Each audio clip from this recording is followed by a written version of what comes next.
noite a todos.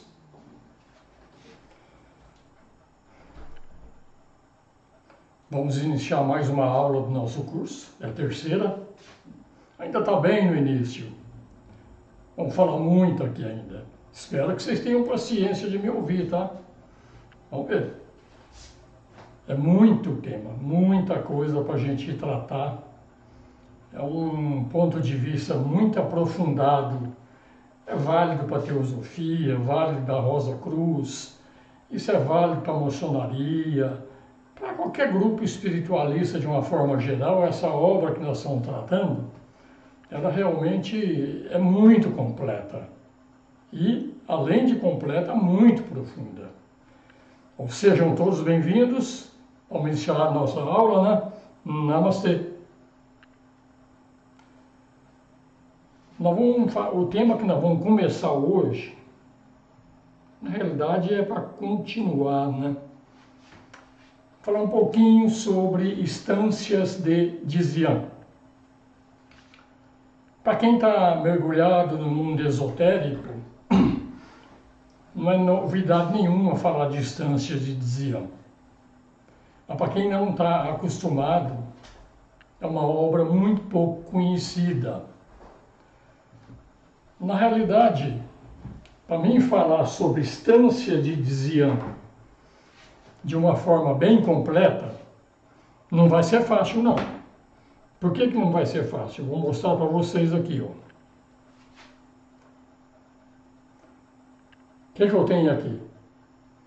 Doutrina Secreta, volume 1, Cosmogênese. Este livro é enorme. Todinho é para explicar as instâncias de Dzyan. Então, como eu vou falar pouco sobre ela, vai ser uma pincelada. E por que vai ser uma pincelada? Porque ele é um assunto muito complexo para tratar e precisa de um curso específico para isso. Eu já preparei um curso sobre a doutrina secreta, o volume 1, Cosmogênese, mas eu nunca dei esse curso, não. Quem sabe mais para frente eu animo e faço um curso sobre Cosmogênese de Blavatsky também. Mas por isso que eu estou alertando aqui, que realmente, quando nós falarmos aqui sobre instância de Dzyan, eu vou falar uma pinceladinha, bem rápido, para que quem não tem conhecimento saber do que se trata. Na realidade, o livro de Dzyan, ele é um livro pequenininho.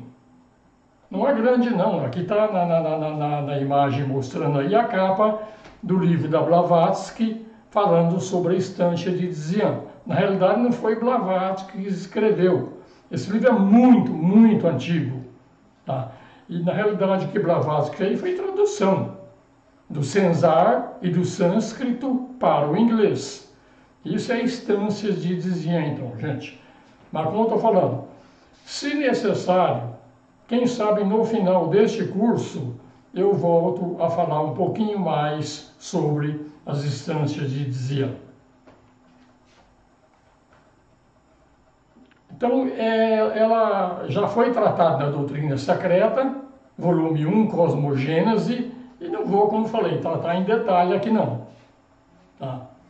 É um assunto muito abstrato, muito difícil compreensão e longo, muito longo, embora o livrinho é pequenininho. Como eu falei, eu mostrei para vocês aqui, o volume 1 é todinho da doutrina secreta para explicar as instâncias de Dzyan. Tá? Então, nos oferece uma forma abstrata que pode ser aplicada a toda a evolução da nossa diminuta, nosso planeta Terra, da nossa cadeia planetária, que pertence à Terra, do universo solar, tá?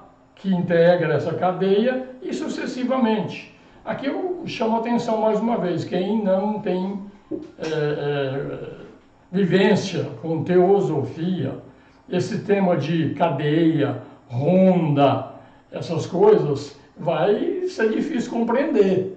Então, quem não conhece o que é ronda, o que é cadeia, o que é período global, o que são as 7 raças e tudo mais, eu recomendo, vá lá no curso básico e assista às aulas de cosmogênese e de antropogênese. Vai ficar mais fácil de vocês compreenderem, quem não conhece, assistir essas aulas. É só entrar no meu canal, playlist, lá tem curso de teosofia. Assistam às aulas de cosmogênese, de antropogênese e também a aula dos veículos da consciência. Essas aulas 3, principalmente, quem não conhece, assista. Assista que vai facilitar compreender aqui. Tá? O que mais vamos falar que ela dizia então? As 7 instâncias da doutrina secreta, ela fala em 7 grandes estágios do processo evolutivo. Pega uma obra hindu, que são os Puranas, fala sobre as 7 criações. Se você pegar a Bíblia, fala os dias da criação. Então seria isso que seria do que se trata as instâncias de Dzian. No livro da Alice Bailey, que nós estamos usando como fonte principal, as instâncias de Dzian, em vez de serem 7, ela fala em 13 e não em 7. E fala sobre um enfoque um pouco diferente. Mas eu cheguei a fazer uma tabelinha comparativa.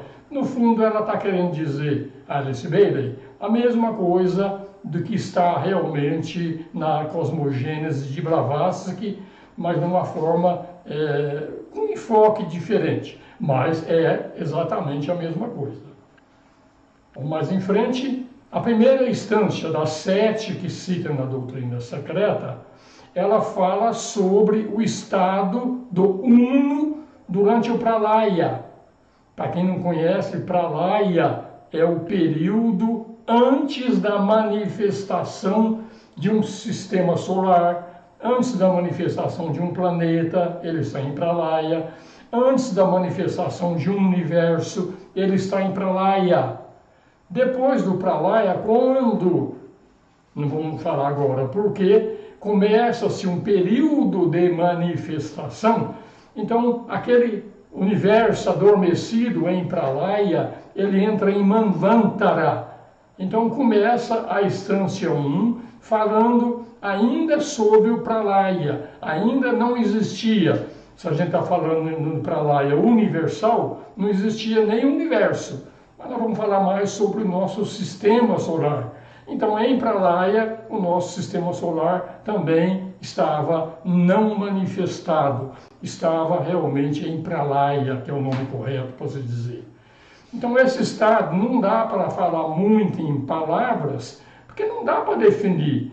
Como nós não sabemos nem do nosso sistema solar manifestado, como nós vamos falar de uma coisa não manifestada, que não existe? Quer dizer, existe, mas não existe, ou não existe, mas existe, tanto faz como dizer, mas realmente é isso. Então a instância 1 vai falar sobre esse estado, complicado, a Blavatsky mesmo confirma, realmente não é fácil falar sobre isso não, tá? Aí vai para a instância 2.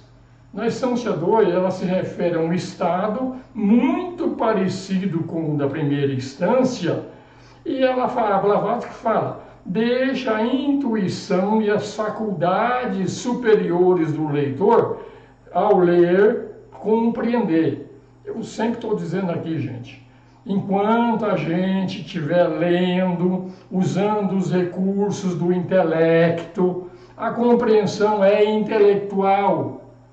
A gente tem que aprender, antes de ler obras desse tipo aqui, fazer um relaxamento, fazer realmente uma introspecção e ler e anotar realmente, marcar, avaliar. Então, quem sabe a gente consegue sair da nossa mente intelectual, a nossa mente mais concreta, entrar na mente abstrata e quem sabe a gente consegue compreender um pouco mais essas coisas. Tem muita coisa por trás do branco e preto de uma leitura que a gente deixa passar batido.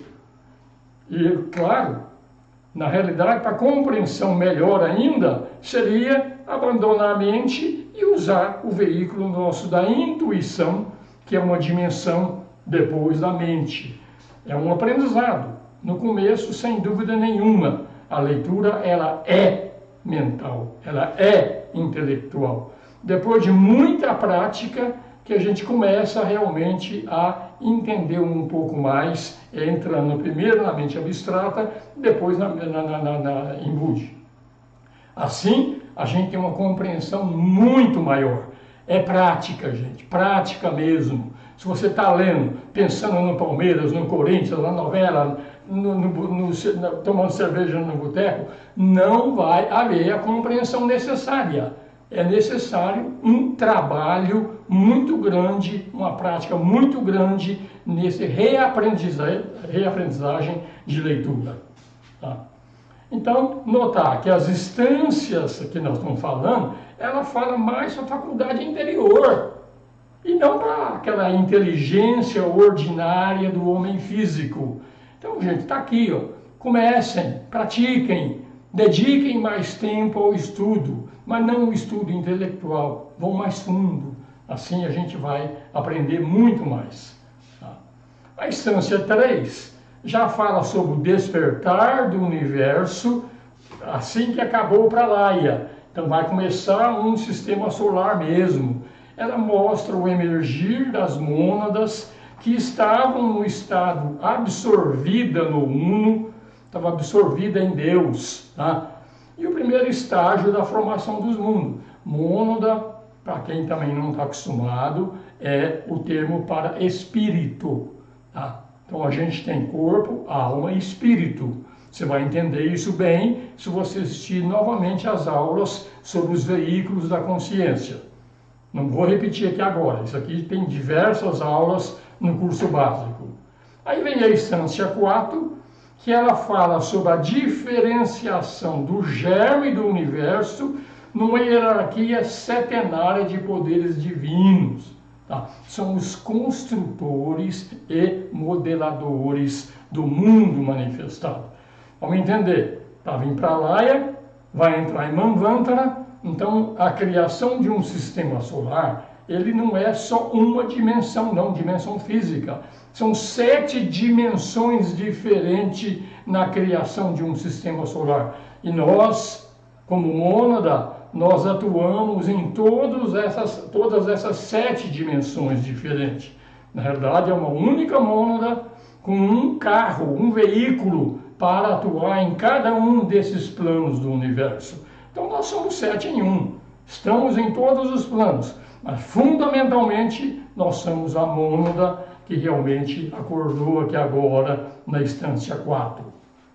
Eles dão forma ao universo, dirigem o universo, seres inteligentes, tá? Manifestação da lei una. A lei una é aquela, a criação sai do 1, vira 3, que são a trindade divina, e depois o 3 vira 7. Os 7 são as 7 dimensões que nós estamos falando. Então a criação é 1, 3, 7. Isso são números cabalísticos, que a gente pode ir aprendendo com o tempo um pouco mais sobre isso.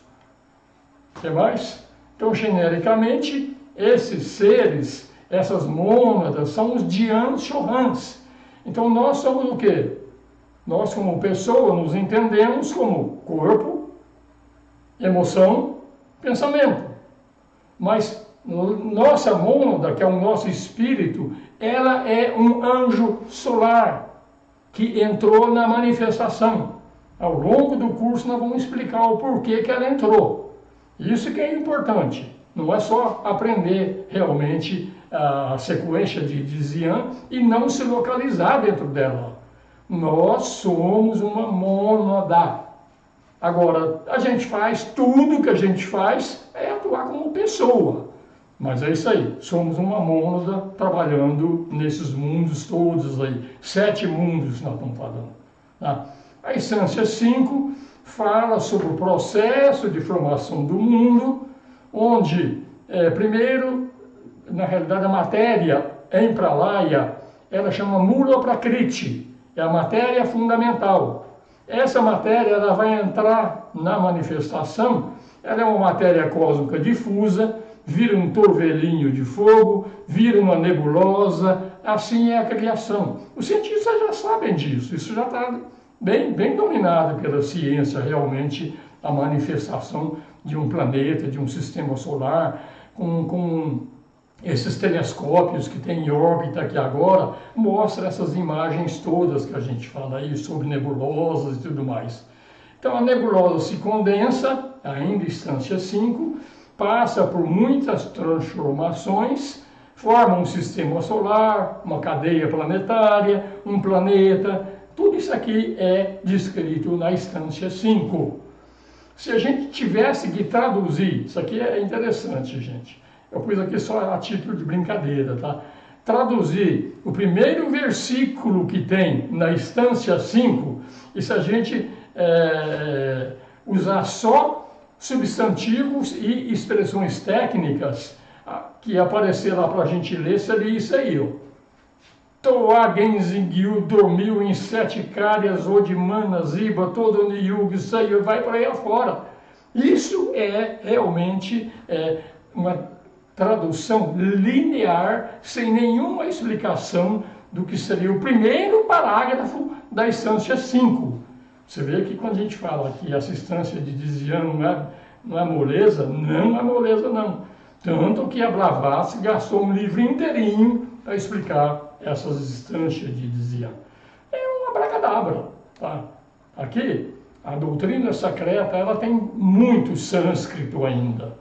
Agora, na obra que nós estamos usando agora como fonte principal, tratados sobre o fogo cósmico, a quantidade de palavras em sânscrito é muito menor, muito menor. E isso vai facilitar para quem não tem vivência. Para ler a doutrina secreta, você tem que ler a doutrina secreta e ter um glossário teosófico do lado para ir entendendo o que é cada palavra dessa maluca que aparece aí. Então, tá certo que a própria Blavatsky explica isso na doutrina secreta, mas ela criou, sabendo da dificuldade, a própria Blavatsky criou o glossário teosófico para que as pessoas que quisessem realmente se interiorizar mais nas obras, pudessem acompanhar. Então, mais um pouquinho. Então, essa obra foi escrita para estudiosos de ocultismo, ela não foi escrita para filólogos, tá? Que vai entender sânscrito, não dá para entender. Eu conheço sânscrito, palavras, mas se você colocar uma frase na minha frente em sânscrito, eu não entendo. Agora, em função de meus estudos, tem muitas palavras que eu sei o que é. Então, através dos estudos, mas não sei sânscrito não, tá, gente? Então, mais um pouquinho. Essas palavras, tal, é o resultado da última evolução de uma língua da 5ª raça raiz, que é o sânscrito. E esse sânscrito, como era no início da 5ª raça raiz, não era a mesma língua falada pelos atlantes. Muito provavelmente pelos atlantes era o Senzar, tá? Mas realmente é coisa muito antiga mesmo, tá? Então a instância 6 indica as fases subsequentes da formação do mundo, descreve sobre a evolução do mundo até o 4º grande período, que é o período que nós estamos vivendo hoje. Então você vê, a instância 6 chega até onde nós estamos hoje. E, finalmente, a instância 7, ela dá prosseguimento à história, troca a descida da vida até o aparecimento do homem, e termina aí o primeiro volume da doutrina secreta. Então, gente, isso aqui foi, como falei, para quem nunca ouviu falar, não conhece o que é os livros de Dzyan, não conhece de onde veio a doutrina secreta de Blavatsky, veio deste livrinho chamado As Instâncias de Dzyan. E ela, a Blavatsky, foi muito ajudada pelos hindus que acompanhavam ela na época. A doutrina secreta foi publicada em 1888. Então tinha o Mohini, tinha o Subhal, tinha outras pessoas que ajudaram muito ela, principalmente na parte sânscrita. Ela realmente teve essa ajuda. Então ela está aqui. Não vou falar mais sobre isso, sobre instância de Dzyan. Vou parar por aqui. Quem sabe no final do curso, eu coloco um resumo também, de acordo, em vez de 7 instâncias, das 13 instâncias que é falado pela Alice Bailey. Mas é também voltado ao aparecimento de um sistema solar ou de um universo. Depois do Pralaya, começa o Manvantara e vai descrever como é que é esse processo todinho. Você vê, gente, a própria Bíblia fala nos 7 dias da criação. Na realidade, isso é uma tradução mal feita, tá? Não foram 7 dias para criar o universo, não. Foram 7 eras. 7 eras diferentes. E tá lá, e a gente sabe que realmente não foi desse jeito. Mas, infelizmente, ela ainda está escrita na forma original da Bíblia, como se fosse a criação de tudo isso em 7 dias. Bom, 7 eras. Ok. Vamos começar a falar agora, então, sobre os fogos. Porque a terminologia da Blavatsky sobre as 3 energias, que eu já falei isso aqui na aula 1 e aula 2, tá? É o primeiro aspecto do Logos, o segundo aspecto e o terceiro aspecto. Cada um desses aspectos, que é Pai, Filho, Espírito Santo, ou ele é Brahma, Pai, Shiva, Vishnu e Brahma, no hinduísmo. Então, cada uma dessas manifestações de Deus, que Deus para nós é o Logos solar. É a entidade que trouxe realmente esse mundo à manifestação. É o Logos solar. Ele se manifesta em 3 aspectos. Só tem um único Logos. Mas na manifestação, ele aparece como primeiro Logos, segundo Logos, terceiro Logos. Ele aparece como o primeiro Logos é Pai, o segundo Logos é Filho, e o terceiro Logos é o Espírito Santo. Então, varia de acordo com a religião, já falei sobre isso. Os fogos, nós vamos ver, são as energias que faz todo esse negócio acontecer.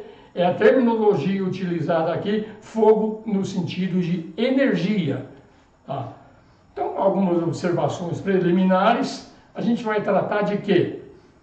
Tanto do fogo no macrocosmo, que é no sistema solar ou outro sistema solar, como vão tratar do fogo no microcosmo, que é o fogo em nós, a energia dos 3 aspectos em nós, que somos um microcosmo, tá? E vamos falar do fogo em manifestação, aquele no universo manifestado, tá?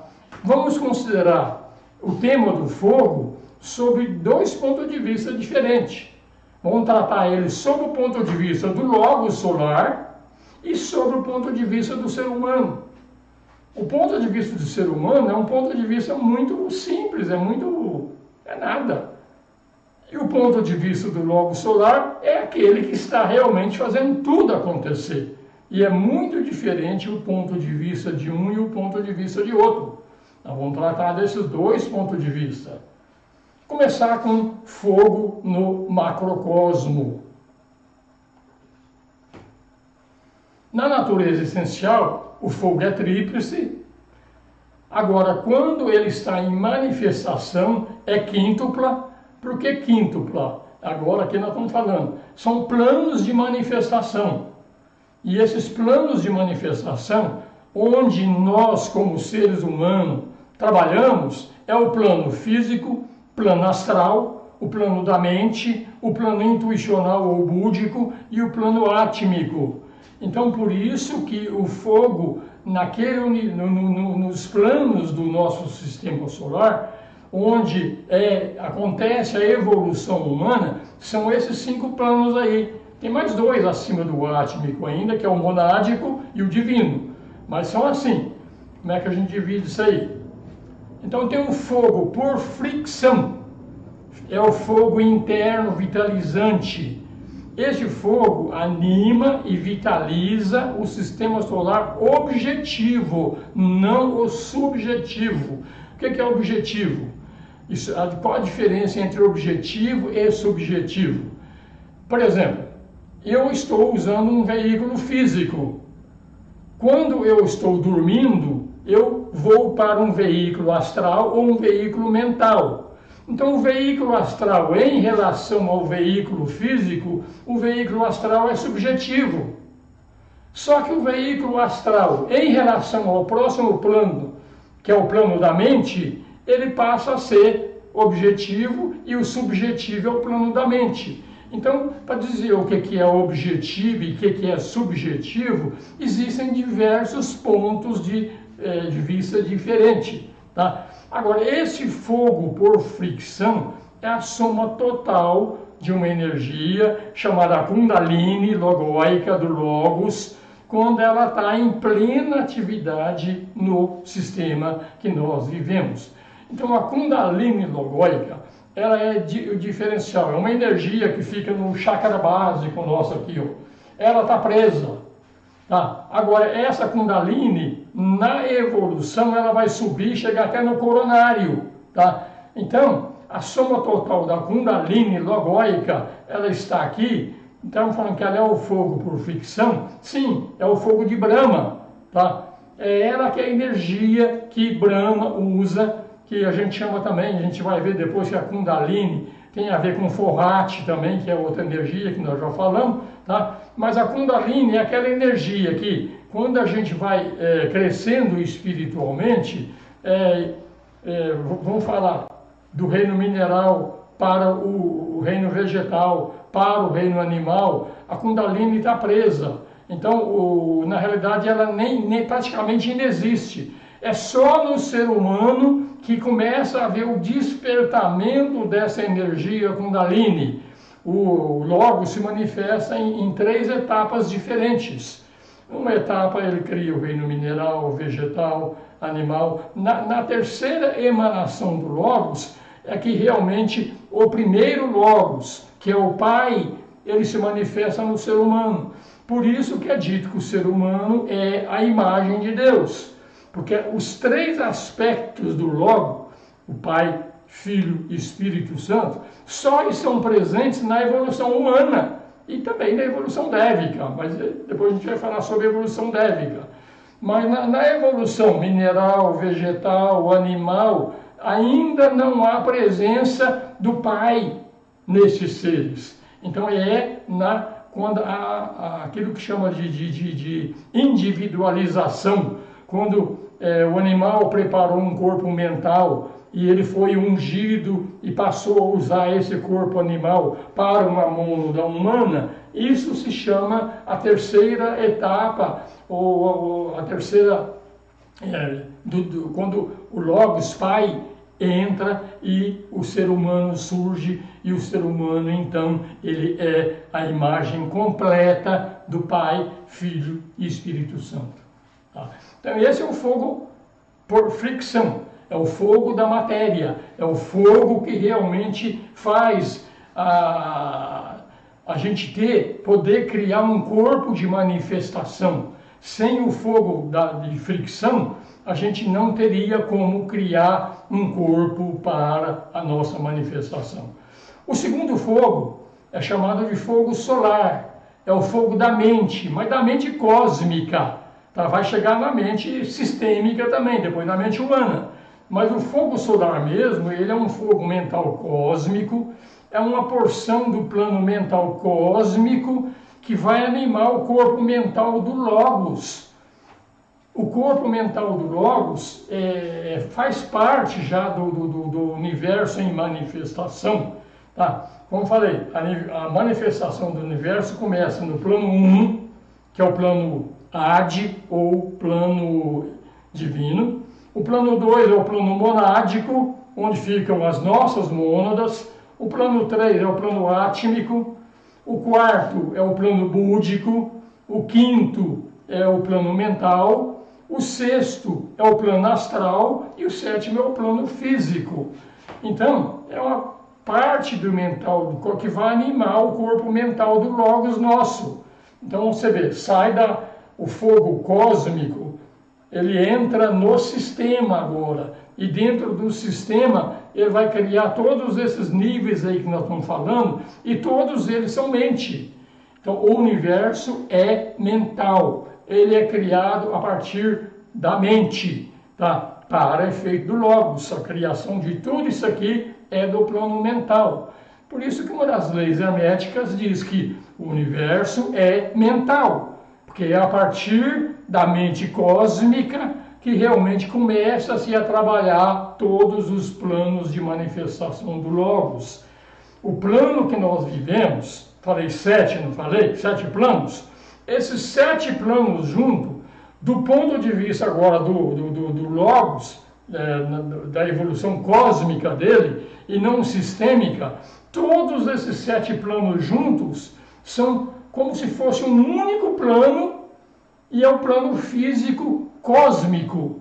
Você vê, nós temos 7 planos, estamos manifestando no plano físico, depois vai para o astral, depois vai para outro, até chegar no 7º plano espiritual nosso. Na realidade é o contrário, o 7º é o físico, o 1 é o plano ad ou espiritual. Então, esses 7 planos nossos, em evolução cósmica, é o primeiro plano da evolução cósmica.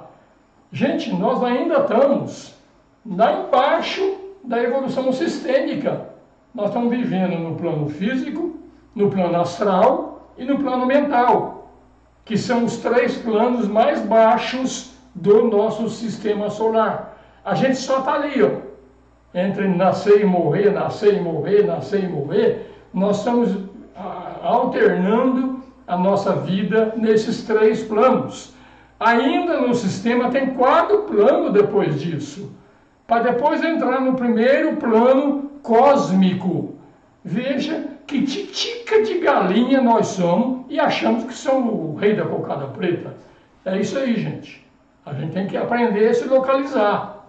Então aqui é uma ideia para a gente localizar. Então o fogo solar é o fogo da mente, é o fogo da alma, é o fogo do eu superior, é o fogo do ego, tá? O fogo por ficção é da matéria. O fogo solar é o fogo que, vamos dizer, que anima esses processos. Não estamos falando de eu superior, de ego, tá? Esse aqui é o fogo solar, é o fogo do Filho. O fogo por ficção é o fogo do Espírito Santo. O fogo solar é o fogo do Filho. E de onde veio o Filho? Aí a gente vai falar que existe um terceiro fogo, que é o fogo elétrico, é a chama do Logos. Então esse é o fogo espiritual. Então é através do cruzamento do fogo espiritual, o Pai, com o fogo por fricção, que é a matéria, que é a mãe, surge o universo manifestado, surge o fogo solar, e é o fogo solar que vai fazer todo esse processo de evolução que acontece através deste fogo solar, que é o fogo da alma, que é o fogo realmente do eu superior. Então são os 3 fogos que nós vamos tratar dele aqui muitas e muitas vezes. Nós vamos entrar sobre propriedades, como isso acontece e tudo mais. Nós vamos explicar tudo isso aqui ainda com muitas aulas sobre isso aí, tá? Então esses fogos tríplices, fogo tríplice, ele pode ser expresso em termos de raio, que é a moda, que todo mundo gosta de falar sobre primeiro raio. Ah, eu sou o primeiro raio, não, eu sou o segundo, eu sou o terceiro. Então o fogo tríplice, ele se manifesta como raio. Lembra que eu falei? O universo é 1, depois ele é 3, depois ele é 7. O sistema solar também é assim. Então primeiro tem o fogo por fricção, que é o fogo do raio primordial da inteligência ativa, é o fogo de Brahma, é o fogo do Espírito Santo, é o fogo do terceiro aspecto. Então é expressado como raio. Então o fogo por fricção é o terceiro raio. É inteligência ativa na matéria. Essa é a função do terceiro raio. Tá? O fogo solar, que é o fogo da alma, que é o fogo do eu superior, que é o fogo de Vishnu, que é o fogo do segundo aspecto. Esse é o chamado de segundo raio. Tanto que o primeiro raio é o raio de trabalho, realmente ativo, inteligência ativa. O do filho é o amor, sabedoria. O segundo raio é amor, sabedoria. Falando aqui, já falei nas aulas anteriores, o desenvolvimento do fogo por fricção foi num sistema solar que não existe mais, onde o maioral era Brahma. O maioral era o terceiro logos. O maioral era a mãe.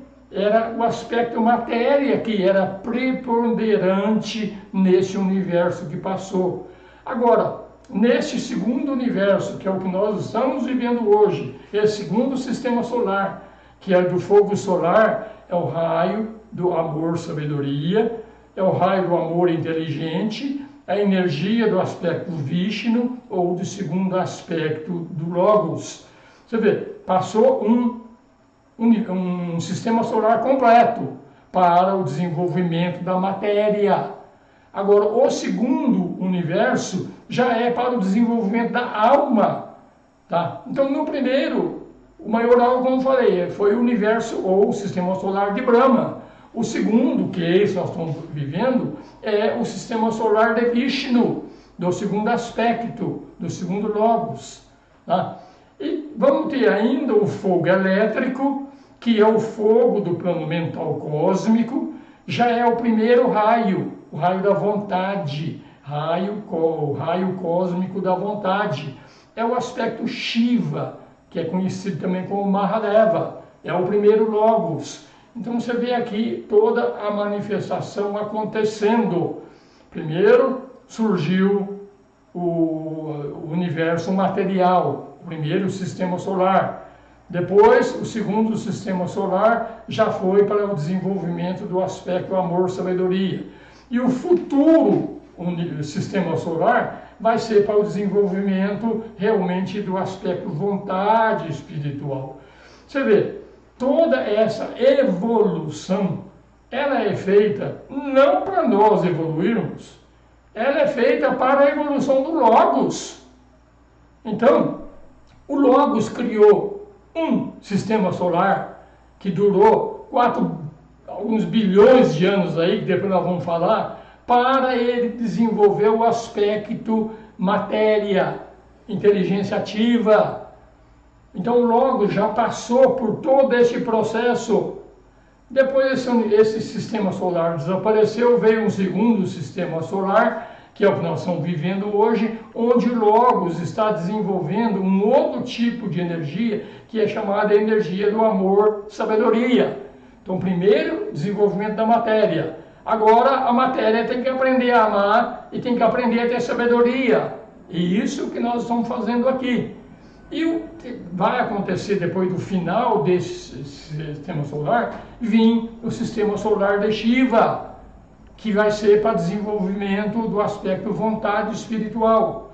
Para quem consegue ler nas entrelinhas, você vai entender que o próprio Logos ainda não é um ser completo.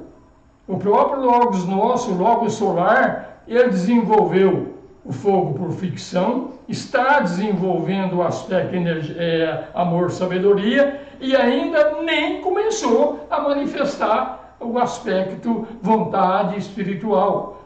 Então isso é a razão principal da existência de um sistema solar. É a evolução logóica. Agora, para haver essa evolução logóica, alguém tem que pilotar esse negócio aqui embaixo. E quem é que vai pilotar isso aqui? O próprio Logos, ele fez o plano, ele faz os arquétipos. Agora, a manifestação de tudo isso aí, ela virá aos pouquinhos. E quem é que vai realmente, como se diz, pilotar os veículos de manifestação aqui embaixo são as mônadas. Tanto as mônadas humanas quanto as mônadas do reino dévico. Nós vamos falar muito sobre isso aqui. Então, o Logos utiliza as mônadas as mônadas humanas e as mônadas dévicas para que o sistema solar vai desenvolvendo de acordo com o arquétipo que foi estabelecido lá no Pralaya. Então, em função do arquétipo desenvolvido no Pralaya, nós, agora aqui, Vamos entender, gente, nós somos mônadas. Nós estamos participando, o Logos me contratou para fazer um pedacinho do trabalho da evolução aqui do sistema. Não só a mim, como a vocês também. Então nós somos contratados. E você não tem que chiar não, cara. Você aceitou vir para cá. Ou será que foi imposto? Trazer as mônadas para que saia lá do Pralaya para entrar aqui no sistema de manifestação. Por que a gente sai lá dos planos do Pralaya, que teoricamente é onde é tudo, uma consciência única, e a gente entra aqui? A gente vai falar sobre isso, os porquês que a gente entrou nessa furada. Ou não foi uma furada, foi exagerando. A gente entrou. Agora, como a gente entrou, só tem um caminho de saída. Tem que agora descobrir o caminho de saída e voltar para onde nós viemos, para a fonte de onde nós viemos. Nós saímos de uma fonte, viemos para cá, passamos pelo primeiro sistema solar, estamos passando pelo segundo sistema solar, vamos passar ainda por um terceiro sistema solar, aí quem sabe a gente consegue voltar para a fonte de onde nós viemos. Se for seguir realmente a sequência natural de tudo, é desse jeito. Agora, quem tiver força de vontade e perceber que realmente aqui tu não tem liberdade, coisa nenhuma. Você não tem livre-arbítrio, coisa nenhuma. Você é realmente um trabalhador que você concordou em fazer isso. E agora, depois de concordar, você vai, não quero mais. Tudo bem. Então, aprenda o caminho de saída. Então, isso é a razão do trabalho que nós estamos fazendo aqui, que é o livro que estamos usando aqui, um tratado sobre o fogo cósmico. Quem sabe a gente consegue acelerar e voltar para a nossa fonte e deixar essa turma maluca que a gente está vivendo aqui nesse mundo. Esse mundo aqui não é brincadeira não, gente. É duro, viu? É duro. Se analisar direitinho, você vai ver que eu tenho razão, viu? Então, aquele que cobre, aquele que envolve, rodeia, é Brahma. É ele que faz isso. Aquele que penetra tudo, depois é Vishnu. E aquele que ainda está dormindo é Shiva. Então, aquele que cobre e envolve foi o primeiro sistema solar. Tá? É ele que se encarrega de tudo. O segundo sistema solar é o de Vishnu. Então, é aquele que penetra em tudo agora, o desenvolvimento da alma, tudo aquilo, os raios, coisa e tal, iniciações e tudo mais, tudo isso é dirigido por Vishnu. E aquele que dorme é Shiva. Por que ele dorme? Porque o sistema solar dele ainda não iniciou. Ele vai iniciar depois, então ele ainda está aguardando Brahma e Vishnu completarem o trabalho dele, para depois o Shiva entrar e fazer o trabalho dele também. Por isso que é dito que Shiva dorme. Mas não é só por isso não, tá? Na realidade, o Shiva, ele não está ainda nesses 5 planos manifestados. Ele está acima. Então ele cede realmente, ele é o arquétipo. É ele que cria tudo. Então a gente fala que o universo de Brahma, ou do Espírito Santo, se foi. Mas todo o trabalho dele continua. Imagina se ele tira todo o aspecto de átomo, de controlar a matéria e tudo mais. O Vishnu não está danado. Ele se perde, não tem como fazer. O Vishnu, ele, como se diz, usa o trabalho de Brahma e depois começa a desenvolver outros aspectos, tá? Porque na realidade quem cuida do aspecto matéria foi Brahma. Vishnu, ele vai ocupar do aspecto forma. Forma, na realidade, é pegar um agregado de átomos e fazer uma forma. Essa forma que vocês estão vendo aqui, ó, nesse computador aí, ó, esse cara bonito aí que vocês estão vendo, esse cara aí, isso é uma forma.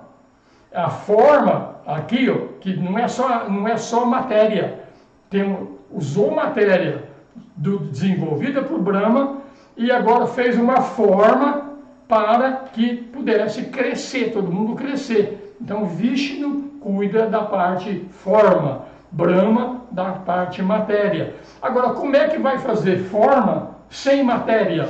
Não tem jeito. Então Vishnu faz o trabalho em cima do trabalho que foi feito por Brahma. Então aqui você vê, as religiões brigam aí, não, o Vishnu é o maioral, não, o maioral é Shiva, besteira. E do ponto de vista do superior, só existe o Logos. É manifestação. Na manifestação, o Logos se manifestou como Brahma, depois o Logos se manifestou como Vishnu, e depois o Logos vai se manifestar como Shiva. Mas é só o Logos. Então é olhando de baixo para cima que a gente vê a diversidade. De cima para baixo só se vê a unidade. Essa é diferente que nós estamos falando aqui em todos esses aspectos. Vamos mais em frente. Então, o que é Mahavishnu? Mahavishnu é o soberano de todo o mundo, é Ishvara. Então, o Logos é o Logos de um sistema solar. O termo Ishvara é como se fosse um Logos para todo o cosmos. Então, esse é Ishvara. Então, você vê, o nosso sistema solar, por exemplo, é um sistema solar pequenininho. Nosso sistema orbita em torno de um outro sistema maior, que é o sistema de Sirius. E o de Sirius num outro sistema. Aí você vai chegar num Logos da galáxia. Então Ishvara é aquele Logos de todo o universo manifestado.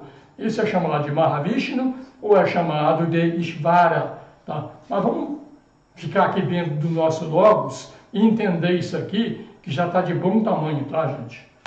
Então o raio da atividade inteligente é o terceiro, é um raio de glória demonstrável, e ele é de um ponto de desenvolvimento mais elevado do que os outros dois. Brahma, ele está dizendo aqui que Brahma é mais elevado do que Vishnu e mais elevado do que Shiva. Por que a gente está falando isso? Porque para criar um universo material, Brahma teve que pegar matéria lá do Pralaya, trazer essa matéria aqui e desenvolver todos os átomos da matéria, antimatéria, elétron, próton, nêutron, fazer tudo isso aqui virar uma coisa só. Então não existia nada, ele puxou direto do Pralaya. Agora, quando você pega o Vishnu, na realidade ele já pega a matéria trabalhada por Brahma. E depois o Shiva vai pegar aquilo que já foi feito, tanto por Brahma, como já foi feito também por Vishnu. Aí vem o Shiva trabalhar.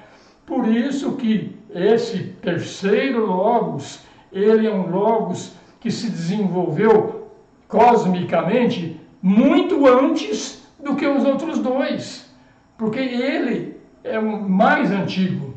Para quem estuda teosofia, você vai ver que, na realidade, Brahma, na teosofia aqui, na grande fraternidade branca, o mestre que realmente trabalha com ele é o... Ah, caramba, agora deu branco aqui. Tá?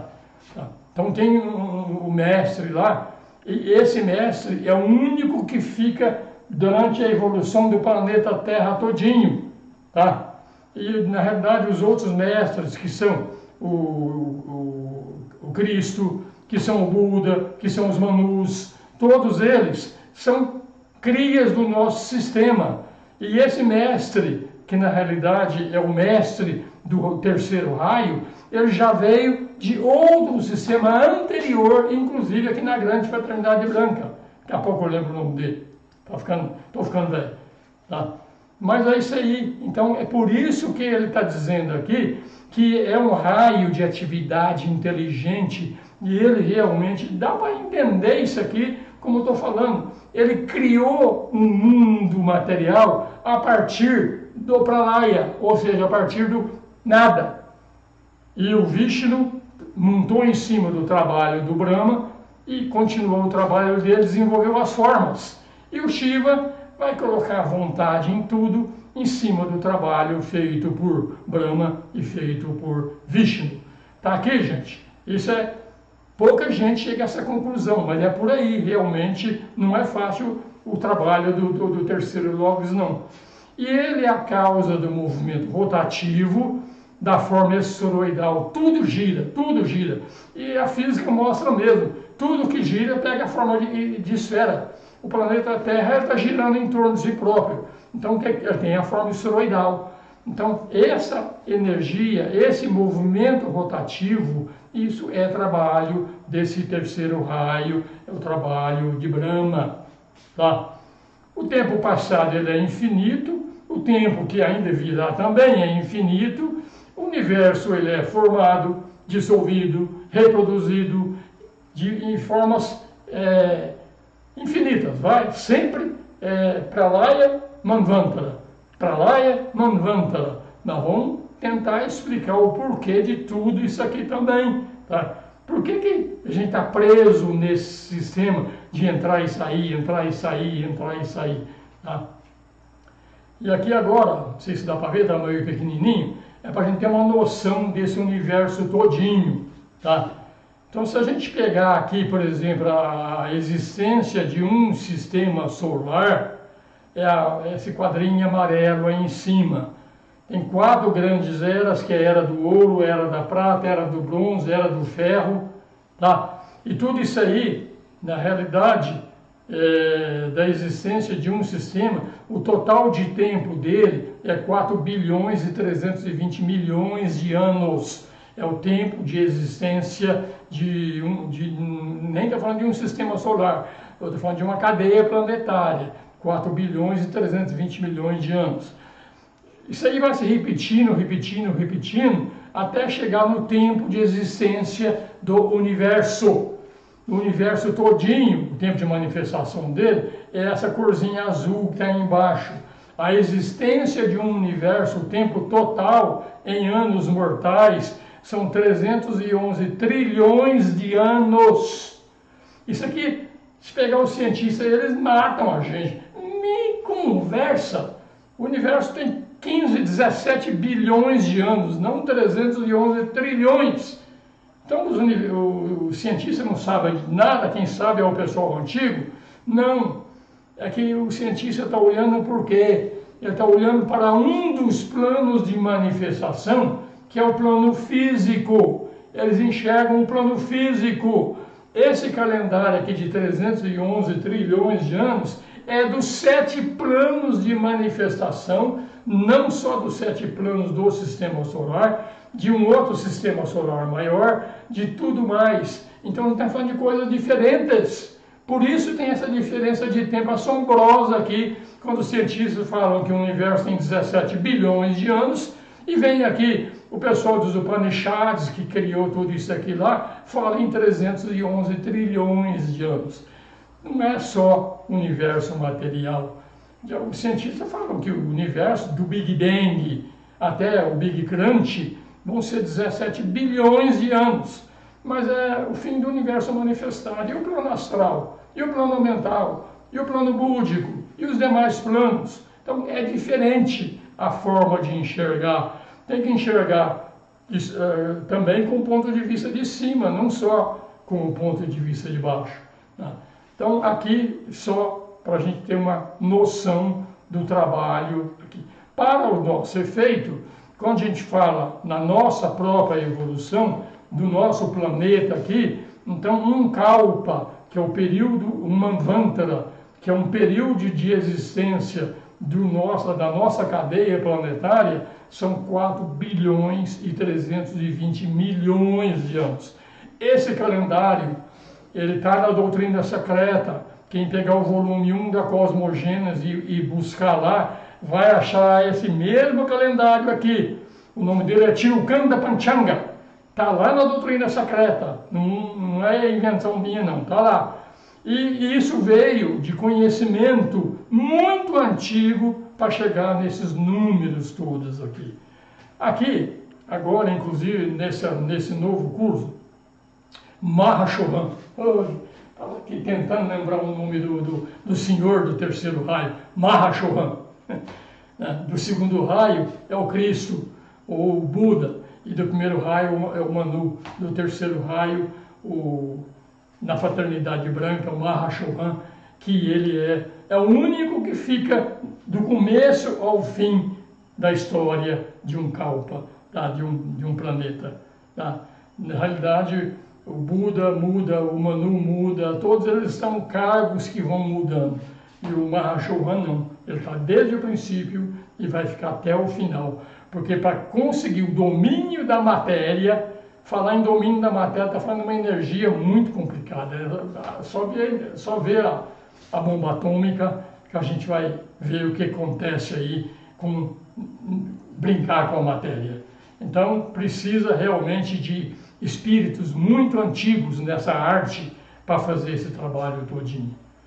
Então, mais um pouquinho, ainda dá tempo? Dá até 10 horas que eu falei, tem tempo ainda. Então nós falamos sobre o raio primordial, que é o raio do terceiro logos, que é do terceiro aspecto, do Brahma. Agora vamos falar do segundo raio, que é o raio do amor inteligente. Ele corporifica uma vibração mais elevada que o nosso logo solar tem no presente. Porque o nosso logo solar já tem dominado o terceiro raio, que o universo, o sistema solar, onde ele se desenvolveu, já nem existe mais. Ele está trabalhando ainda no raio do amor inteligente. Então ele está trabalhando. Só que o conceito de amor, quando a gente fala do Logos e o nosso, é diferente. É diferente porque ele está falando do amor cósmico. E nós estamos falando do amor sistêmico, tá? Que é um reflexo do amor cósmico. Então ele está tentando, o Logos está tentando desenvolver nesse atual sistema solar o raio do amor inteligente. Então, no momento, essa é a vibração mais elevada que o Logos consegue fazer na manifestação, tá, gente? Porque fora da manifestação, assim como nós temos uma mônada por trás de nós, o Logos também tem uma mônada por trás dele, que é muito mais evoluída do que nós, mas é uma mônada também, tá? Então ela está em desenvolvimento, está trabalhando agora no desenvolvimento do amor cósmico. São iniciações. Esse atual sistema solar, o Logos está procurando uma iniciação desse sistema solar para virar realmente, como se diz, maestro nesse segundo raio, nesse segundo aspecto. Tá? Então o raio é a base do movimento.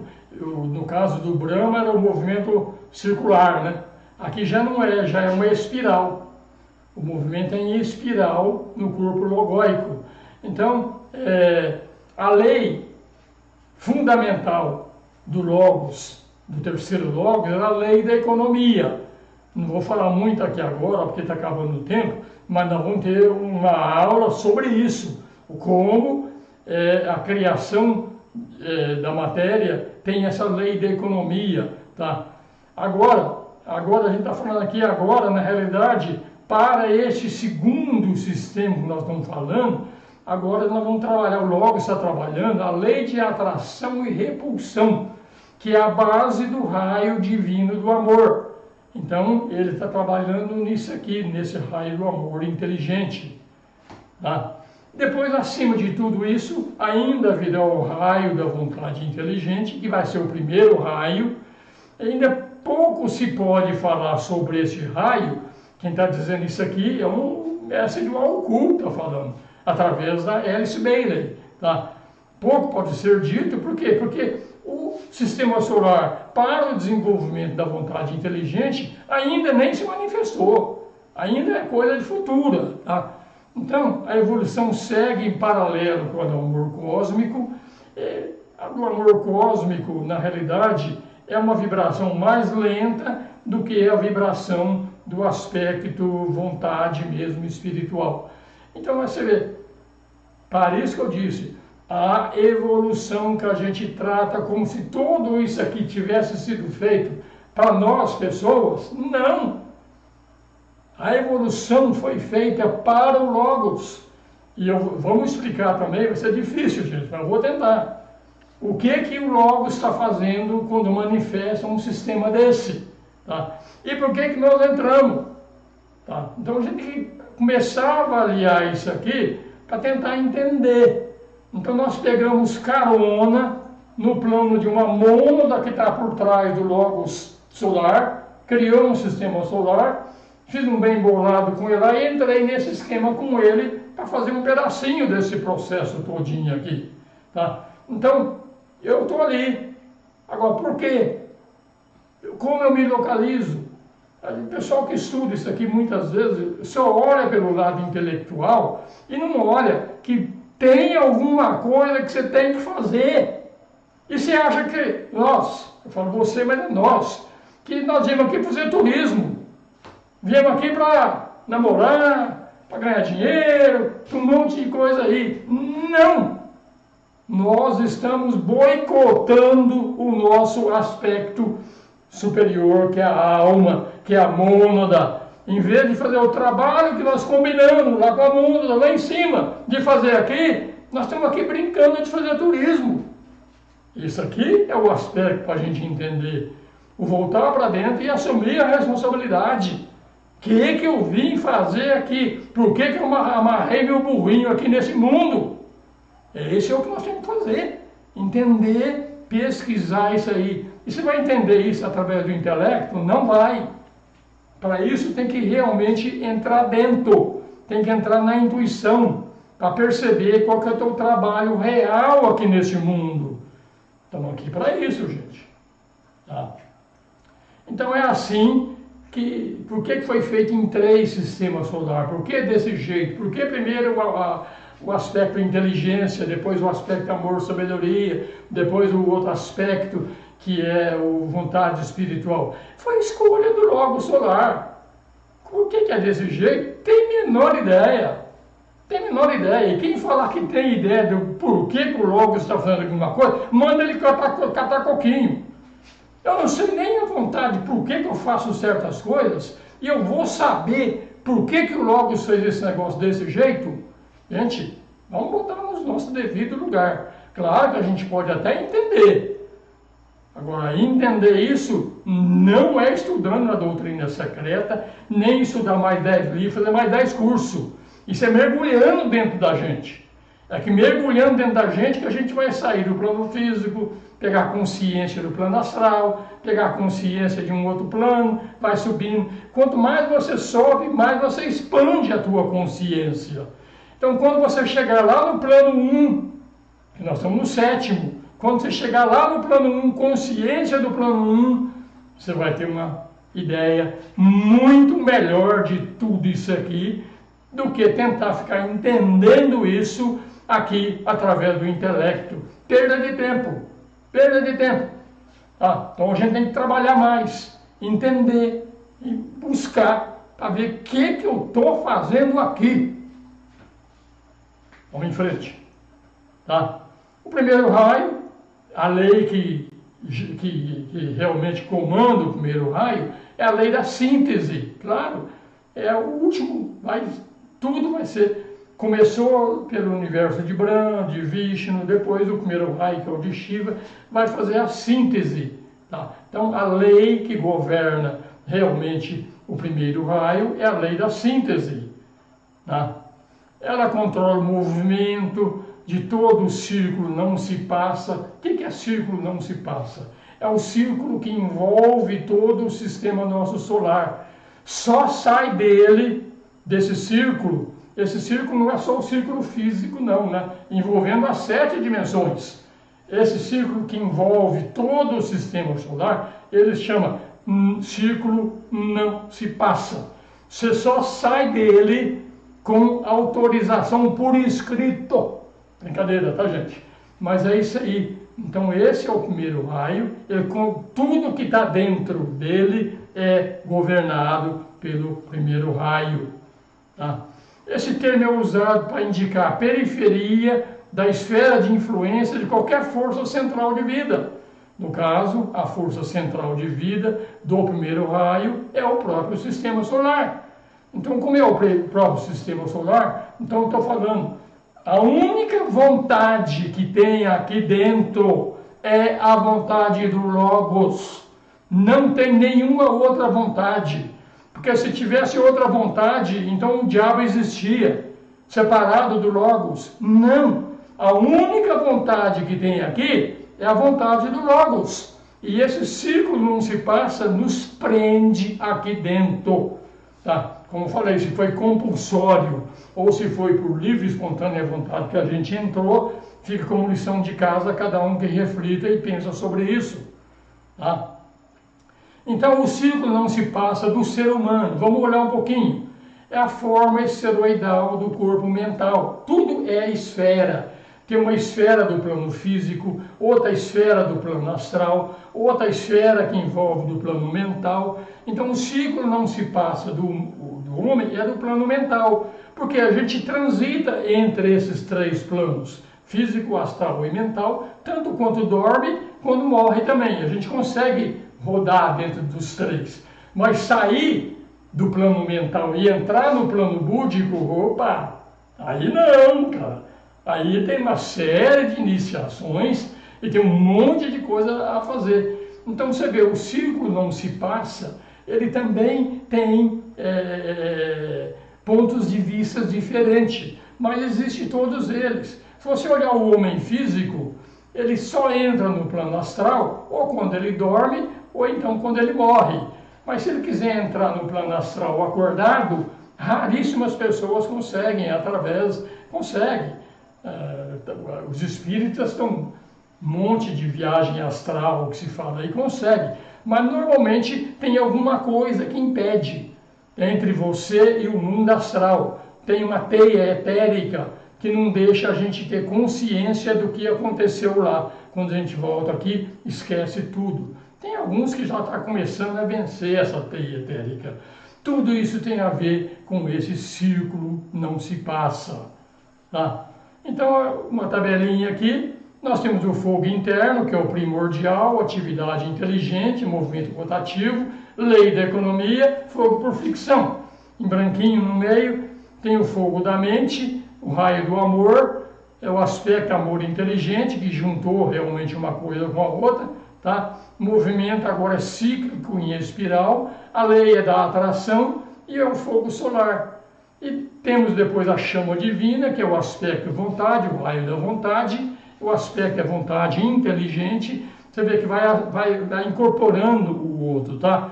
Progressão para a frente, não é mais movimento cíclico, a lei é a lei da síntese e o fogo elétrico. Tudo isso aqui é uma tabelinha para a gente parar sobre entender tudo isso aqui. Gente, já são 9 horas e 35 minutos, tá? Não deu para ir muito longe mais do que eu queria, mas isso aqui é fundamental, entender isso aqui, para você, como se diz, pegar no breu e começar a fazer o teu trabalho. Para de tomar cerveja, cara. Pode tomar cerveja, mas volta um pouquinho do teu tempo para isso aqui, para essas compreensões. Qualquer coisa que você faça, isso é importante. É isso aqui que vai haver nossa libertação.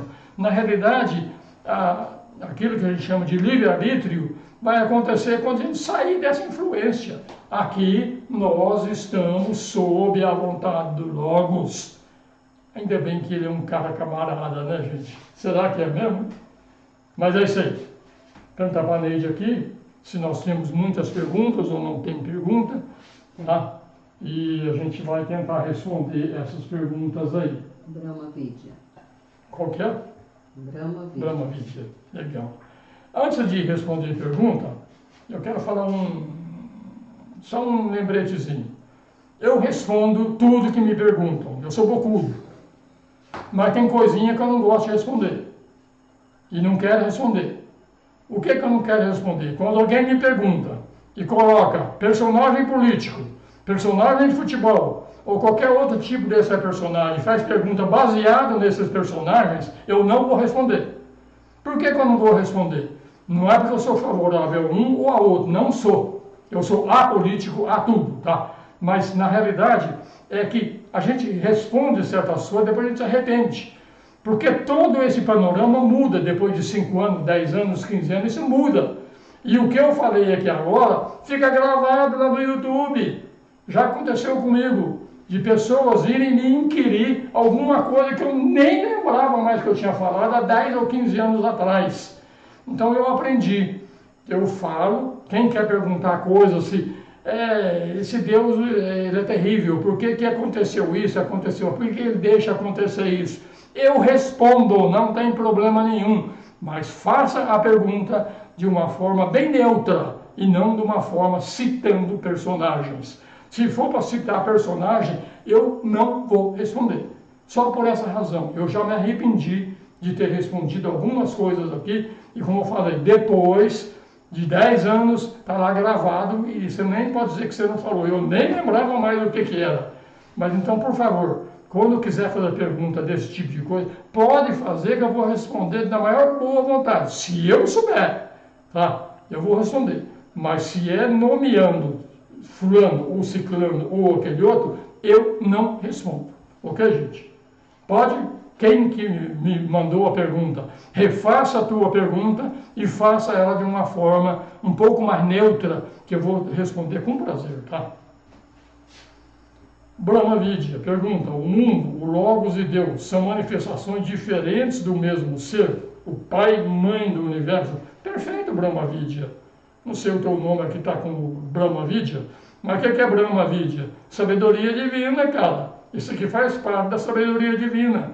Como eu falei, existe Brahma, Vishnu, Shiva, mas na realidade só existe o Logos. Acima do Logos tem o plano de Sírio. Também tudo é um só.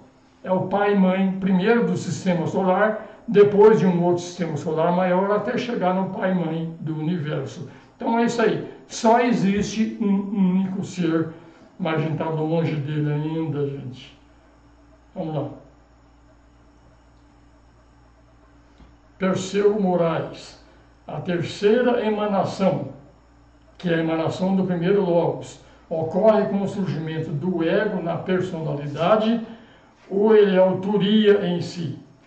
Vou tentar te responder isso aqui, são coisas diferentes, tá?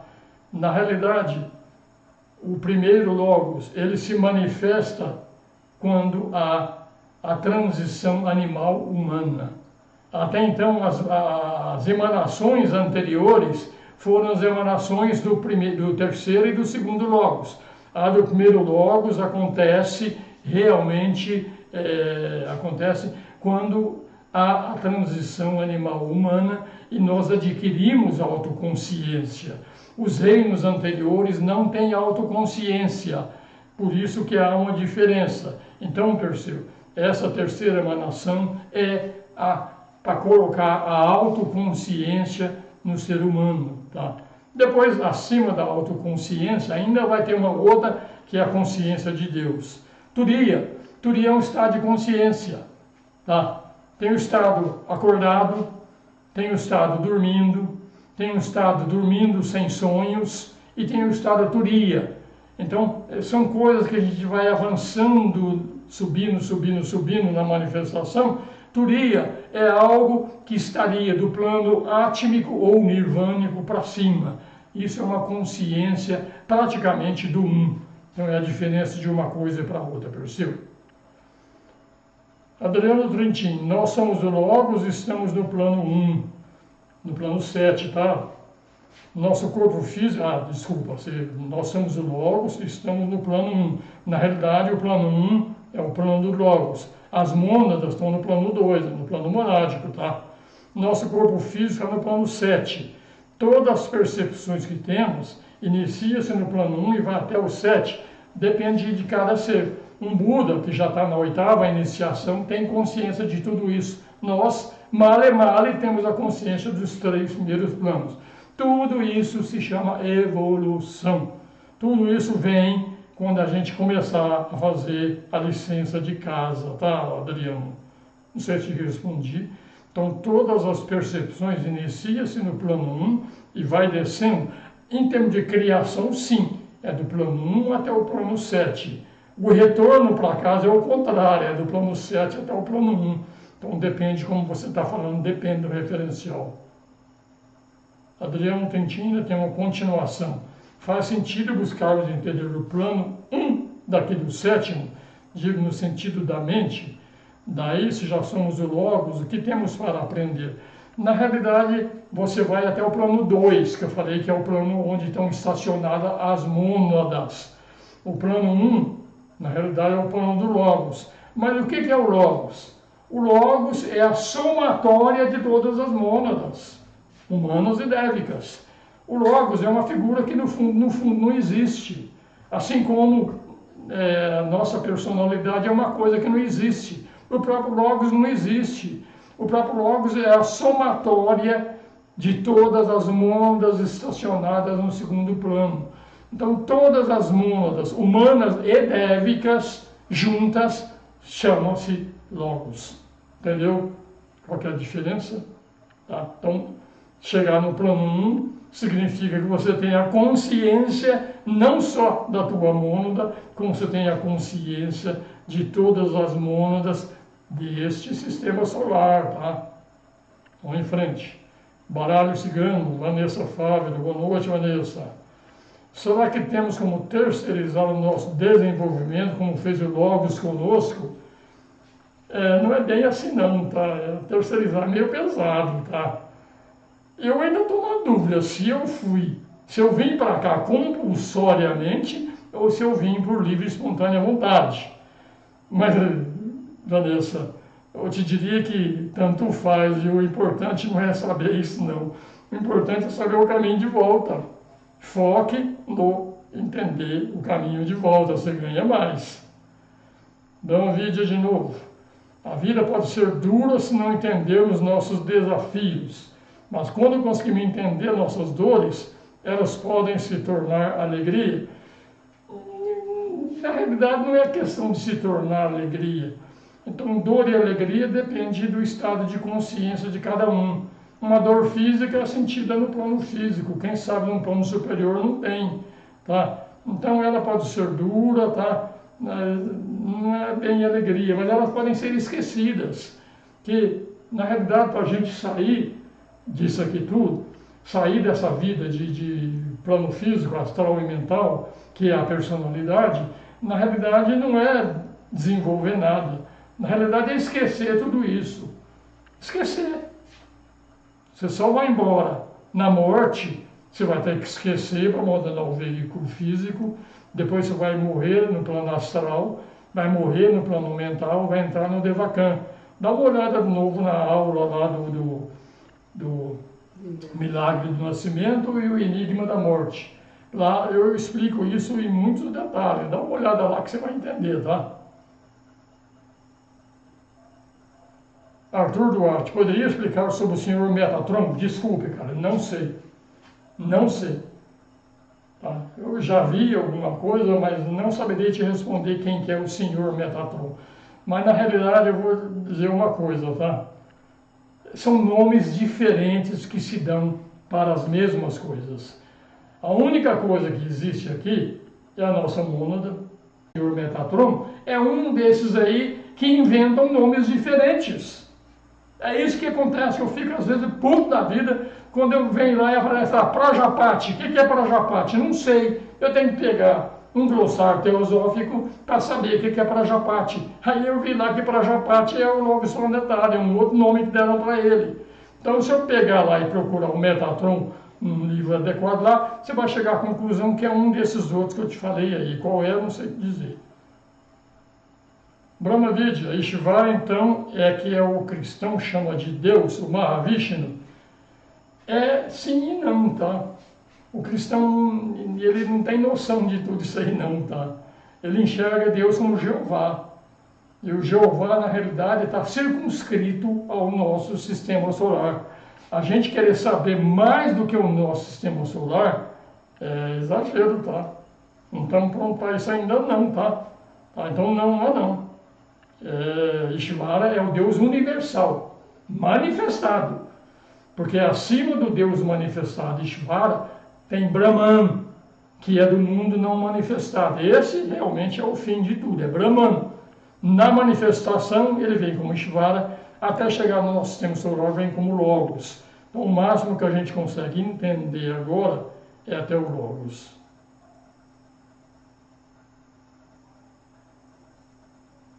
Agora vem a Guta aqui. Então, na ronda que estamos, 2 bilhões e 160 milhões, é isso aí.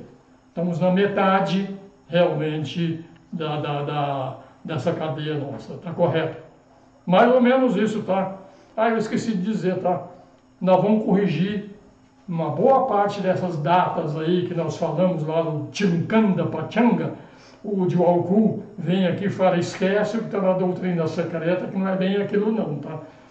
Vocês vão deixar vocês curiosos.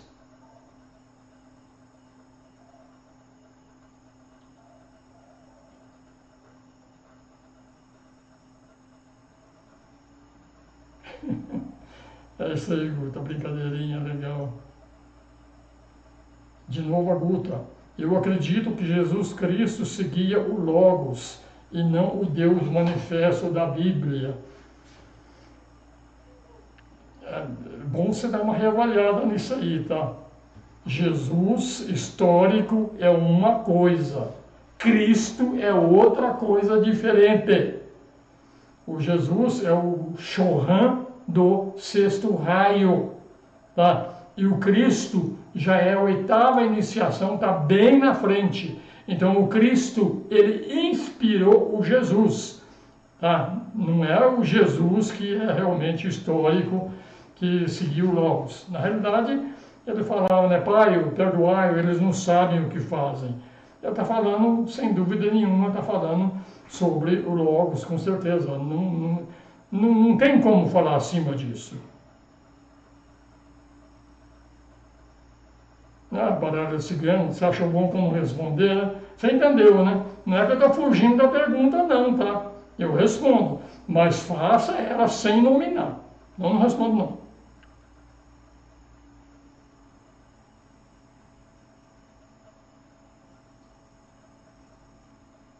Elaine, por que caímos como espíritos se somos mônadas?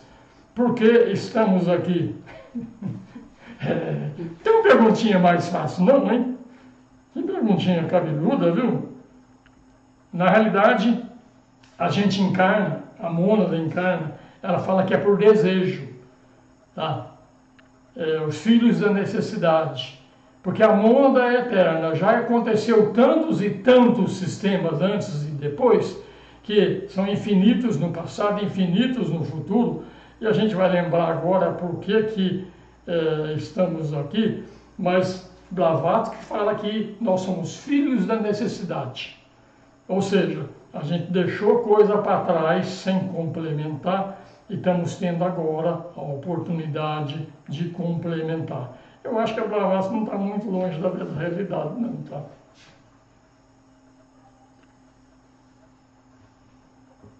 Categorista, na última aula o senhor tinha falado que não era possível tomar um atalho na evolução. Como seria isso?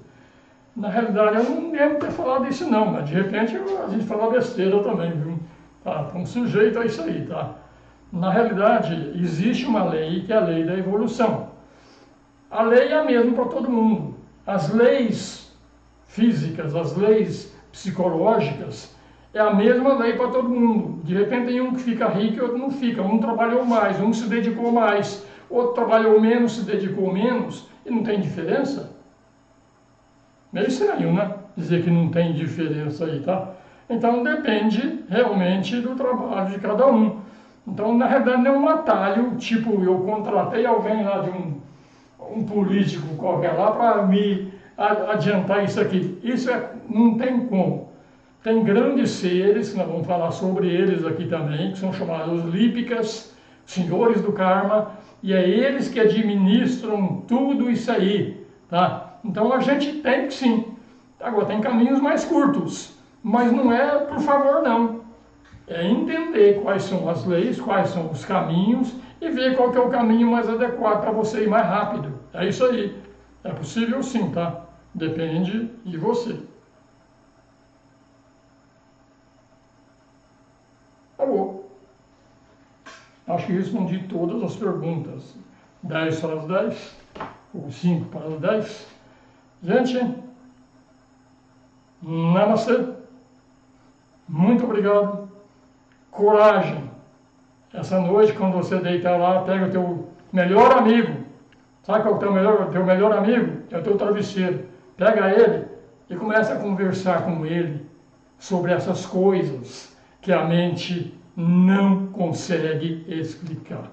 Então o travesseiro, ó, ele é bom você conversar com ele. Namastê, boa noite, a gente volta na próxima quinta-feira.